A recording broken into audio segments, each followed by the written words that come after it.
Right, grade 12. The focus of the second lesson for chapter 10 is the different industrial development policies. We are going to look at two different policies, the NIPF and the IPAP or the IPAP. Okay, now the Department of Trade and Industry or the DTI, they are the government department that will be responsible for the designing and the implementation of our industrial development policy. So it is the DTI that is supposed to come up with these different industrial development policies as well as industrial development strategies. I'm just going to jump back to your exam guideline. Okay, remember this is what you need to know. For industrial development policies, you need to be able to provide an overview and the focus areas of the NIPF as well as the IPAP.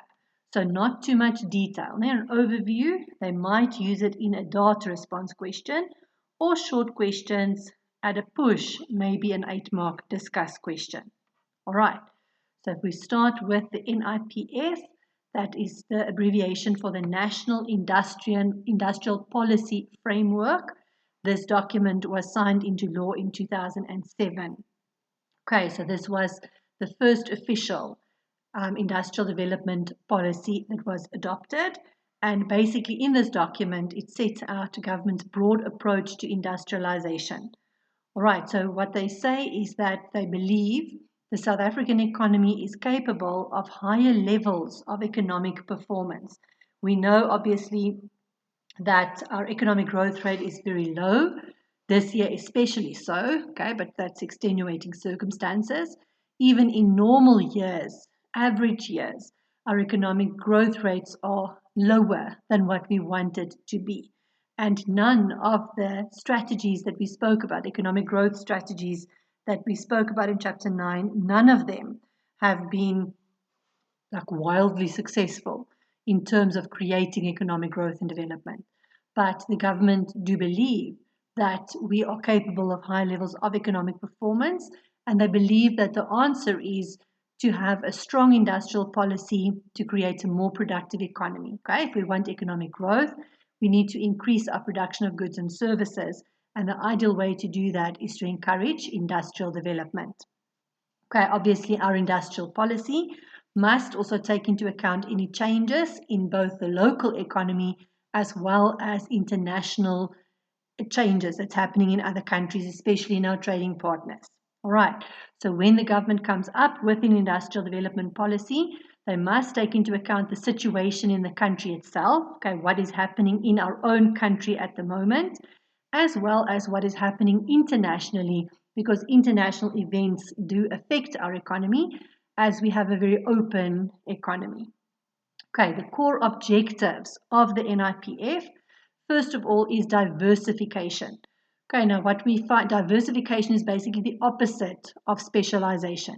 Instead of concentrating on the production of certain goods and services that we might have advantages in, comparative or an absolute advantage in, we should look beyond our traditional commodities. Now, as I said, in terms of our exports, we are forever relying on our metals and minerals to earn revenue for the country. And then also in terms of our services, our service industry, as I mentioned in the previous lesson, is the biggest contributor to our GDP. So we rely heavily on the metals and mineral industry, as well as the service industry, specifically transport and trading, which is retail. All right, we need to diversify our economy. We need to have a broader industrial base. We need to start producing things that we might not have produced before. Now, that is what diversification means. Diversification is doing more than what we have been doing, not concentrating only on certain things, but diversifying our industrial base, expanding our industrial base and starting to produce a varied goods and services instead of concentrating just on a few things. The second objective is to increase our value-added activities. Okay, this is specifically true for the primary sector, okay, mining and then agriculture. What we need to do is we need to increase downstream beneficiation, okay, what this means is instead of exporting raw materials, we have to process those raw materials into finished goods before we export them. All right, so instead of just mining the gold and selling gold as a commodity, an unprocessed commodity, We take the gold, we establish a jewelry industry, we turn the gold into jewelry, and what we export then would be jewelry. Okay, then it is no longer a primary sector export, it would become a secondary sector export because it is a processed product that we are exporting. All right, so and the same for agriculture. Instead of exporting maize, we turn the maize into mealie meal. We export the mealie meal. All right, we take the corn and we can it and then we sell it. Now, then it's not an agricultural export anymore because it has been processed. Traditionally, the demand for commodities have decreased. Okay, there's an oversupply of commodities and therefore the prices are very low. So we do not earn as much revenue as what we could by exporting commodities. Rather, we should establish industries in our own country, process our own minerals and our own agricultural produce and export a finished product. All right. The third objective is to intensify the industrialization process. The whole thing there is to move towards a knowledge-based economy. Okay, so to enhance the skills of people in our different industries, to not be as much labor intensive, to become more knowledge intensive, to rely on a skills base so we can use our intellectual and information processing skills rather than physical or manual skills. So we want to enhance the knowledge base of the country so that people don't rely on physical labor, not labor intensive anymore, but knowledge intensive instead. Okay, but obviously we do have an oversupply of unskilled workers, so we must also promote labor absorbing industrialization. When we have an industrialization strategy, it cannot just focus on technology and capital intensive production methods. We do have to create jobs for our unemployed people, most of whom are unemployed. So when we do industrialization, when we are establishing new industries, those industries also should be providing job opportunities. It should be hand in hand with a job creation strategy so that we can create sustainable, ongoing, kind of permanent employment to some of the unemployed in our country. Okay, the second last objective is to increase the participation of historically disadvantaged people and specifically marginalized regions. We'll talk about regional development in upcoming lessons. So obviously the focus here should again be on providing advantages to people that was marginalized in the past. When we create job opportunities in the industrial sector, it should be done on an affirmative action basis. And then lastly, to contribute to industrial development also of the African continent with active support of productive capacity and increased regional trade integration. Okay, now what is very important, we say African continent. Obviously, we focus more on Southern Africa than Northern Africa, for example, our immediate neighbors. The point is that we should assist also, yes, we're focusing on industrial development in South Africa, but we should also assist our neighboring countries to help them to achieve high levels of industrial development as well. All right, because obviously then that would decrease their reliance on us. Okay, it's a market for us. Okay, if there's industrial development in our neighboring countries, obviously there will be job creation, people will be earning income, and we can exploit that by exporting stuff to them. They can come here and spend their money. It is a market for us. Okay, as long as they've got the money to pay for stuff, which they don't because of high unemployment. All right, so the idea is that there would be regional integration, and you'll see we'll talk about that in this chapter still.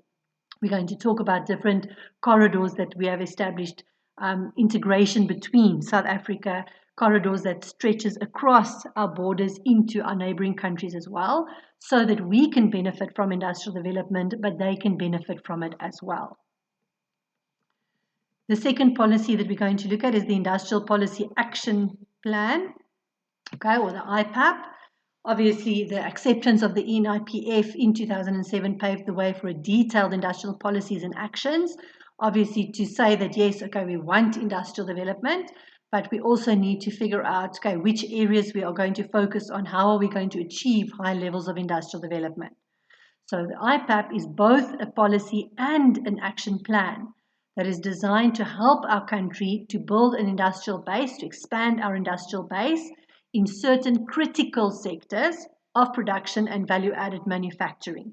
Okay, you'll remember that part of the NIPF, the focus there is value-added, value-added downstream beneficiation, processing things before we export it. Okay, so the IPAP works hand in hand with the NIPF, because now we're going to see which sectors have been identified as critical sectors that we should focus our investments and our attention on, so that we can increase our production and add value to our products before we are exporting them. All right. The IPAP was designed to address the decline in our manufacturing capacity and to reduce the high levels of unemployment. So obviously, the deindustrialization that I referred to in the previous lesson, where the relative size of the secondary sector is decreasing, we need to counter that. Okay, and the only way to fix that is by expanding our industrial base, to focus on industrial development, to make sure that the relative contribution by the manufacturing sector can increase, so that it can increase the contribution made by the secondary sector to the GDP. All right. I also mentioned one of the reasons why we want industrial development is so that we can reduce high levels of unemployment by establishing new industries, by diversifying our industrial base, setting up factories, producing things that we haven't produced before. Obviously, that does create the opportunity for sustainable job creation as well. All right, so the focus is to increase our manufacturing capacity so that we can produce more and achieve high levels of economic growth. And together with that, also to reduce unemployment by creating sustainable jobs in the industries that we decide to establish. Okay, now every single year, the Department of Trade and Industry will launch a revised 3-year rolling IPAP with a 10-year outlook. Okay, so basically this is a work in progress, obviously, because remember we said that the strategies and the policies of the government has to be informed with what is happening in both locally and internationally. So we can't launch an IPAP and say, okay, this is the plan for the rest of our lives. We have to obviously adjust the plan when locally the situation will change, or there's international changes that will impact on South Africa. All right. So because they revise it every year, okay, they look at it every single year, and they change their plans, they see where they add new industries, new focus areas, etc., etc. Obviously, this allows us to adapt our interventions. It provides a certain amount of flexibility so that their policies and their strategies can adapt to any changes, both local and international, that will impact on this policy. We are not saying we're going to launch a policy and this is the way it's going to be forever. The fact that we revise it every single year means that we are able then to take into account any changes that is happening around us. All right. Now, there's a number of sectors that have experienced growth and development as a result of the IPAP because they were identified as focus industries. Okay, so obviously that shows us that the IPAP to a certain degree is actually working to create growth and development in certain industries. All right, so the sectors that have experienced growth as a result of being a focus area of the IPAP would be the automotive industry. Remember in the previous lesson, I did mention that the automotive industry has more than doubled. Okay, so obviously the growth in that sector is phenomenal. All right, also clothing and textiles, footwear and leather, and then the business process services. Okay, you'll see when we go through the details of the different IPAPs now that all of these have been focus areas for quite some time. All right. The key action plans are defined within the following sets of policies. Okay, the idea that what we want is to provide a stable and supportive macroeconomic and regulatory environment. Okay, so macroeconomic policies like fiscal and monetary policy obviously must work hand in hand with the industrial policy strategies and policies. All right. So obviously, we need to create a supportive macroeconomic environment, an environment that is conducive to industrial development, as well as a regulatory environment. Regulatory means like a legislative environment. We need to look at different laws and regulations that are in place. Remember, we have spoken about deregulation. We want to make it as easy as possible for people to open new businesses so that there can be industrial expansion. If we are over-regulating the industry, obviously it makes it too difficult for people to actually open their own factories, open their own manufacturing concerns, and we will not have industrial development. All right, so the macroeconomic policies must be supportive, okay, more expansionary, I would guess. And then the regulatory environment, we shouldn't impose too many laws and restrictions on people wanting to obviously start a business to promote industrial development. Okay, then we want to develop skills and education for industrialization. Okay, you saw that one of the focus areas of the NIPF was to move towards a knowledge-based economy more than physical labor, and that is only going to be possible if people have the necessary skills and education. All right, remember, people that don't have high levels of education end up doing physical labor generally, and that is not what we want. We want to move towards a knowledge-based economy where people's knowledgeable skills, people can use the intellectual skills, and that will help us to achieve high levels of industrialization. So we need to upskill the people. That is important. Then we need to improve both the traditional and the modern infrastructure. Okay, infrastructure basically is the backbone of the economy. If our transport system, there's backlogs and people can't get to where they need to be. The trucks are slow because the roads are full of potholes. There's electricity, load shedding, which means the manufacturing industry has to stop. There can't be any production without electricity. Water is scarce. In many factories, they use a lot of water in their production processes, especially, I referred here to paper and pulp previously. They use a hell of a lot of water in their production process.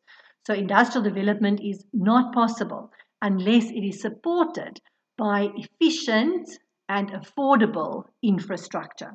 All right, remember we did speak about to decrease production costs. Most of these infrastructural components are under the control of the government or influenced by the government.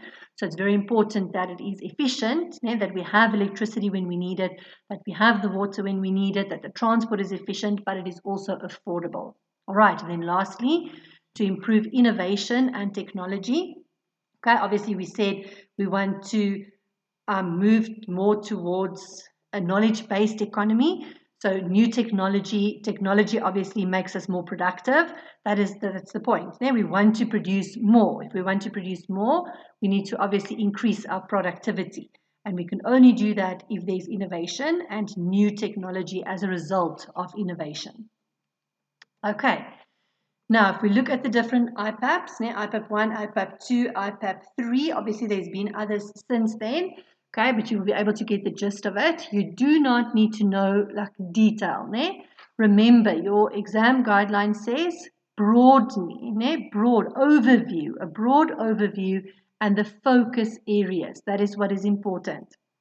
All right, now I'm going to go through first IPAP 1, then 2, then 3. Just to highlight for you the focus areas. Okay, these will be the focus areas. What came about, what kind of strategies and whatever came about as a result of each IPAP. All right, in IPAP 1 in 2007, the first industry that was identified as a focus area was the clothing and textile industry. Okay, in chapter 5, we did mention that our clothing and textile industries are suffering as a result of very, very harsh competition from countries like China, like India, like Indonesia, where they don't have strict labor laws, so their textiles are cheaper. All right, and obviously we have to, in terms of the free trade, the World Trade Organization's provisions in terms of free trade, we are supposed to remove our restrictions, our import quotas, the taxes that we have against China and India and those places. So our clothing and textile industries, there's been huge amounts of job losses. Thousands of people have lost their jobs because our textile industries are struggling. All right, so one of the first focus areas of IPAP 1 was the clothing and textile industry. Okay, then also the motor industry. Okay, as I said, this is one of the success stories. All right, so obviously we want to also enhance that industry, assist it to grow even more. Okay, we want to strengthen the Competitions Act so that we can make sure that competition is happening, okay? Because remember, competition makes our markets more efficient. Competition increases productivity, it increases the quality, it decreases the prices. So we have to make sure that competition is actually happening the way that it should, all right? Then increase energy saving, in response to the national shortage. Obviously, Eskom has capacity issues. We know that they cannot generate enough electricity to supply the whole country in times where there's high demand. So we want to focus on energy saving kind of production methods, green technology. You'll see I'll talk about that later as well. All right, we need to find alternative ways of manufacturing that doesn't rely so heavily on electricity, basically. Okay. Then we want to make business management more efficient. Okay, so basically make our businesses more efficient. We did focus on that in chapter 9. And then we need to increase job creation. We said that there's high levels of unemployment and we need to create labor absorbing activities so that we can create jobs for unemployed people. We need to lower the import tariffs to lower the input costs in manufacturing. Okay, this is also in line with World Trade Organization's provisions. But just remember, there's a large amount of businesses that import inputs that are used in their production process. And if they have to pay import tariffs, it increases their production cost. All right, so if they import a machine from Germany and they have to pay an import tax on that machine, obviously it increases the cost of that machine, increasing their production cost and then obviously decreasing their supply. All right, their output and their supply. So the idea is that we reduce the import tariffs so that businesses that import things, that need to import things, we can reduce their production costs by reducing the import tariffs. And then investment in BPO. BPO is business process and outsourcing.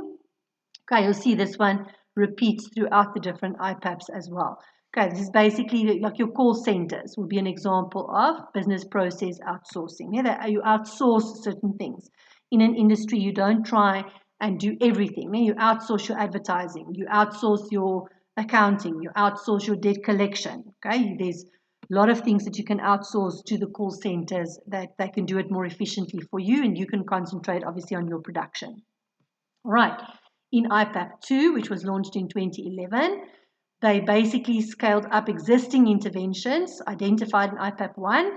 So all of these focus areas that was identified in IPAP 1, they continued to be focus areas under IPAP 2. Okay, the automotive components, car manufacturing, mineral beneficiation, processing before we export, pharmaceuticals, medicines, tourism, obviously is a very important one. Okay, it is one of the fastest growing industries, obviously not now with COVID, but generally speaking, internationally, tourism is a very fast-growing industry, the fastest-growing industry in the world, in actual fact.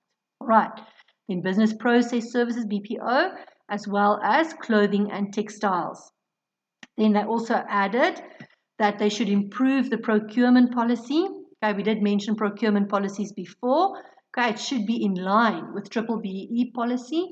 Remember, we said in terms of procurement, when the government gives out contracts, they should do that on a BEE basis. The procurement policy will state that if a business is BEE compliant, if the business is not BEE compliant, the government cannot give them a contract. It would be basically illegal. It is against policy for the government to award a contract to a business that is not BEE compliant. All right. And if there's two businesses that is handing in, they want the contract to build the infrastructure, the government can look at things like their BEE status. People that are more compliant in terms of BEE, even if their quotes are a bit higher, the government will be allowed to still use them because that is prescribed in their procurement policy. Okay, so how the government allocates contracts to different contractors when they want to build infrastructure, that is regulated through the procurement policy, which obviously is linked to the BEE policy. Okay, they want to strengthen our trade policy. Okay, trade policy would refer to our international trade policy, which is your import substitution and export promotion. Okay, so what is the correct combination of the two? They have to reduce anti-competitive practices. It goes hand in hand with this, to strengthen the Competitions Act. The whole purpose of the Competitions Act is to reduce anti-competitive practices and stop it from happening. Okay, they also want to increase the availability of financing for industrial development. Okay, so that obviously where people have business ideas, people are wanting to expand and open a business, financing might be a problem. Okay, so the focus area, a shortcoming that they've identified is that they should make it easier. Their financing should be made a little bit easier. More financing should be made available to entrepreneurs for this purpose. And then lastly, some new sectors was added. Okay, metal fabrication, again, processing, capital and transport equipment. Okay, transport equipment would not be the roads. That would be your aeroplanes, your trucks, your trains. Green and energy saving industries. Okay, in response, remember we also said in IPAP 1, we want energy saving because there is a national shortage of electricity. So obviously we need to boost those industries that use less electricity so that we can decrease the pressure on Eskom as well. And then agro-processing linked to food security. Agro-processing basically is agricultural processing. So the proceeds from the farms, we need to establish industries so that we can process those things into finished goods and services. We don't sell unprocessed things. We turn the produce of the farms into something that is useful for human consumption. Obviously, that is where our food comes from. So agriculture, the farming industry is extremely important for food security. Now, if we do not have farmers, we do not have food. All right, so that is why that is also a focus area. All right, and then lastly, IPAP 3, launched in 2012. Okay, there was interventions in 3 clusters of sectors or clusters of industries. The first one, they want to build on any interventions of previous IPAPs, so any industries that was identified in the previous IPAPs, they're going to continue to build on those interventions and continue to focus on those industries. Then, okay, as I said, metal fabrication, that was added in IPAP 2. So they will continue interventions in those industries. And then they need to identify sectors in which South Africa has developed the potential for long-term advanced capabilities. So in other words, sectors that we might not be very good at right now, but in the long term, with the correct training and the correct investments, it is possible for us to have the capabilities to become very good at these things in the long run. All right, I'm going to talk about that in detail just now. Okay, then as part of IPAP 3 was the development of the SEZs and the IDZs. Okay, we'll talk about that in the next section. That's very important. Government support for regional economic development. We're going to do a whole section on regional development. Integration of South Africa into the southern region. Okay, we're going to talk about the corridors. Okay, this relates to the corridors. We'll talk about that in one of the next lessons. Okay, obviously we said our focus is not just on creating economic or industrial development in South Africa. We want that industrial development to spill over into Southern Africa as well. All right, then lastly, the launch of the MCEP. Okay, we're going to talk about that in detail now.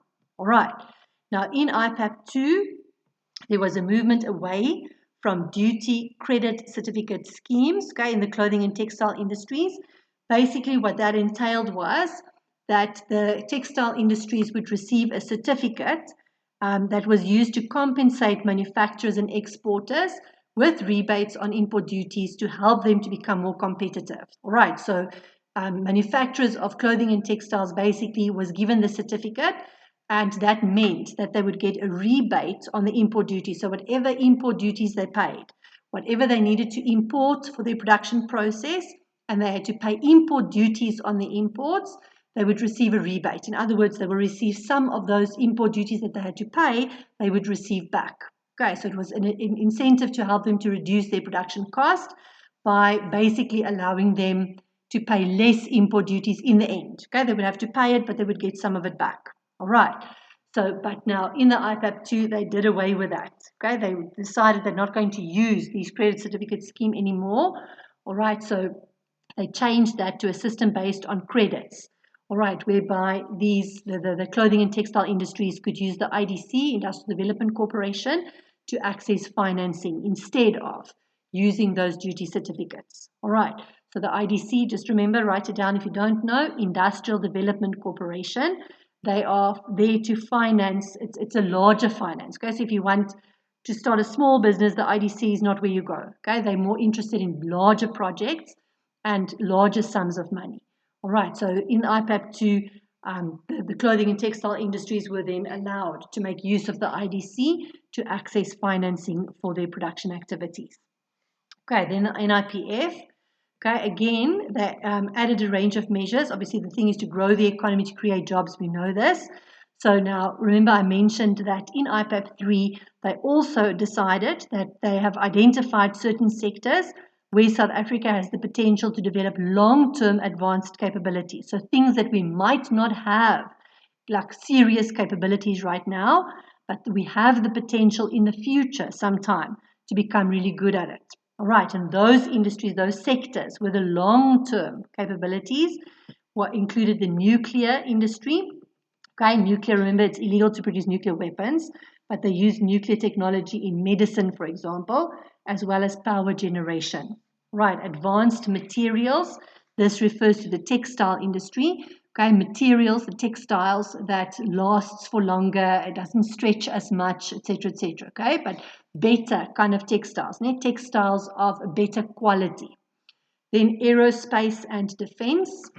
Right, electrotechnical. Okay, electrotechnical is like in terms of electricity technicians, things like that.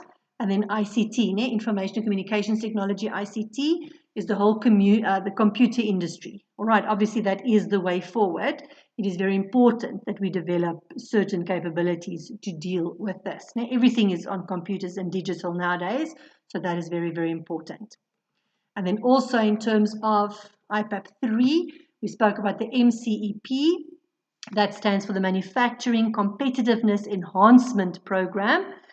This intention of the MCEP is to make our labor-intensive manufacturing industries more competitive. So to help our manufacturing industry to do better, okay, to improve their quality, but also to reduce their prices. Okay, competitiveness refers to your prices, right? People, manufacturing industries with lower prices are more competitive. People are more likely. Other countries are more likely to buy from us if our prices are reasonable. That is what competitiveness means. All right. So we know that we focus on labor-intensive, labor-absorbing activities, value-adding sectors, processing your unprocessed goods, your commodities before we export it. But we need to help them to become more competitive by reducing their production cost, for example. All right. Now, obviously, our currency, the rand, is very volatile. But you'll remember that we said volatile means that it changes all the time, right? Sometimes it's appreciating, sometimes it's depreciating. It's changing all the time. So it's very difficult for manufacturing businesses to predict what's going to happen in the future, all right? So the currency, the volatile currency is impacting on them. Obviously, if you're an importer or if you're an exporter, it is going to affect you. Okay, if the rand gets stronger, if the rand appreciates, obviously that is better for our importers, but not great for our exporters. And if the rand depreciates, bad for our importers, but better for our exporters. Okay, there's always some people that win, some people that lose. But it is the uncertainty because it reduces their planning. Now, they cannot plan for the future. They cannot budget properly if they don't know what the currency is going to do, and nobody can predict what the currency is going to do. Okay, another challenge is the global economic recession. Obviously now more than ever before, okay, internationally countries are experiencing recession conditions as a result of COVID-19. But obviously a recession means that people don't have money. All right, so there's no money and there's no demand, there can be no production. Okay, production happens in response to demand. And a recession means that people do not have money. People are losing their jobs. Their spending is going to decrease, which will decrease the demand, which will impact negatively on the supply as well. Okay, in our own country, higher electricity costs. Okay, the costs of Eskom over the recent years have increased quite tremendously, right? So obviously that is a challenge. It increases production costs of our manufacturing sector. They use huge amounts of electricity, much more than any household ever could. So the high cost of electricity increases their production cost and it makes them less competitive. All right, so it's not helping them. All right, the aim is to create confidence among manufacturers to invest now. Obviously, we want business confidence. We want businesses to feel confident that they can be profitable, that they can grow into the future. No entrepreneur is going to invest in a business that he doesn't believe to be profitable. All right, and unfortunately, all of these negative things makes the business confidence go down. Okay, business confidence is low at the moment. And if the business confidence is low, no business is going to expand. No entrepreneur is going to open a new business, which is contrary to what we want. Now we want them to do that. So we need to create a higher business confidence so that businesses can expand, they can have the confidence to expand, and entrepreneurs can actually start new businesses which will contribute to industrial development. All right, I'm going to stop there for this lesson. In the next lesson, we are going to look at the industrial development strategies.